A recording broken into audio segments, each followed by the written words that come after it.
Hey there, folks. It's April 18th. Wow, it's already the end of April. 2012 just started.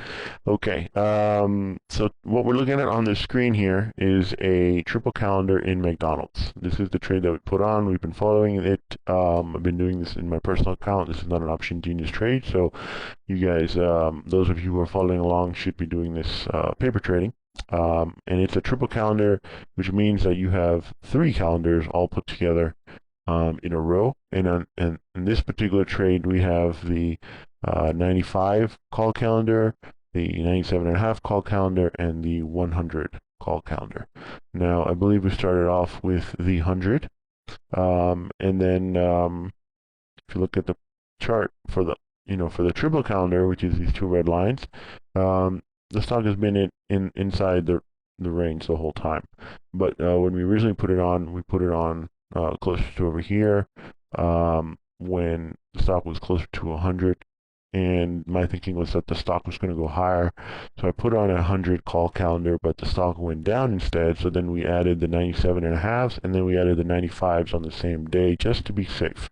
And as you can see, we're sitting right in the middle of our triple calendar.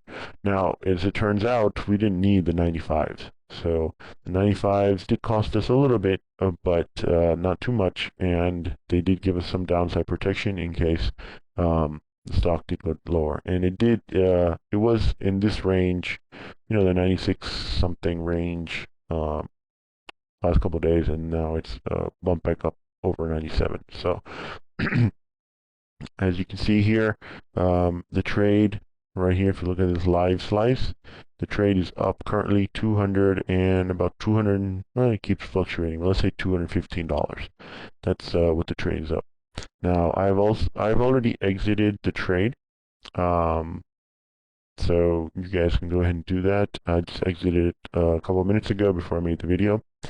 And I wanted to go ahead and show you what our prices were and all that. So the original 100 calendars, we paid $1 debit for those, 72 cents, and then 67 cents for the other ones. So we add these up and then multiply by 5 to get, actually multiply by 500 to get the actual debit of the entire trade. So we got $1 plus 72 cents plus 67 cents, which is 2.39.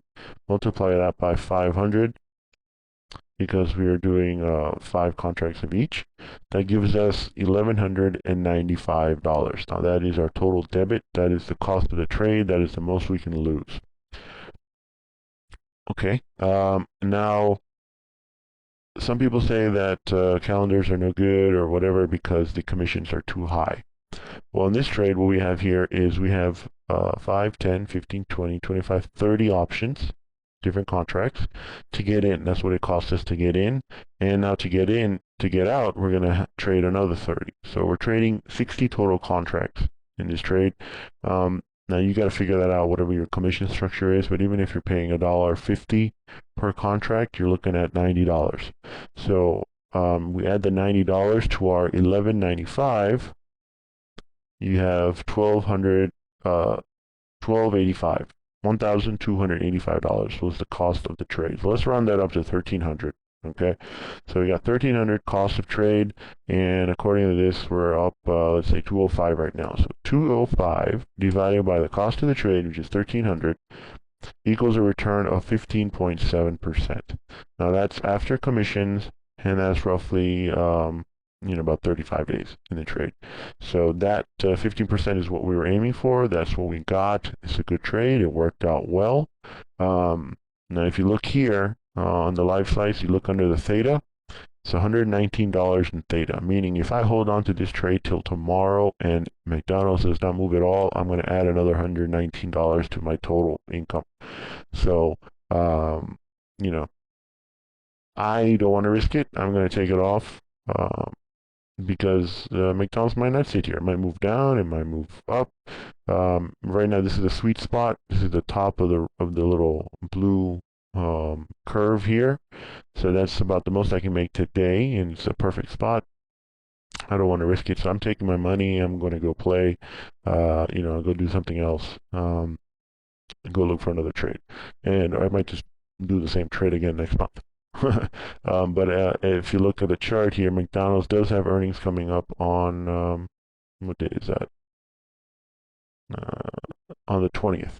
Okay, so I would not do this trade again today. I would wait until after earnings, wait for it to move up and down, and then after that I might look at putting on a calendar or a butterfly trade, or maybe even iron condor or credit spread. Credit spread, I don't think you're going to have enough money because it'll be a lot less than 30 days.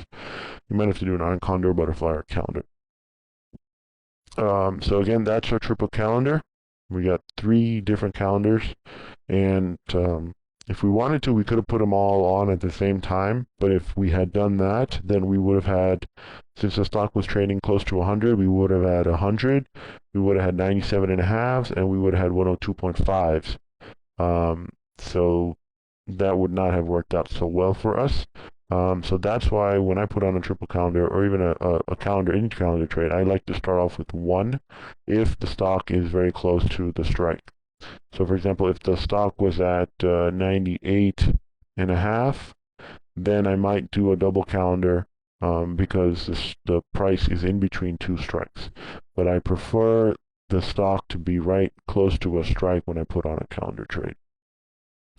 And then that allowed me to have 2 downside calendars instead of 1 downside and 1 upside. And that that did make a big difference in this trade. So if you have any questions, go ahead and email us. Again, this is the triple calendar McDonald's. Go ahead and take the trade off. Try to get as much credit for it as you can. You should be getting close to $200 in credit, minus whatever your commissions are. Alrighty. So everybody have a good day.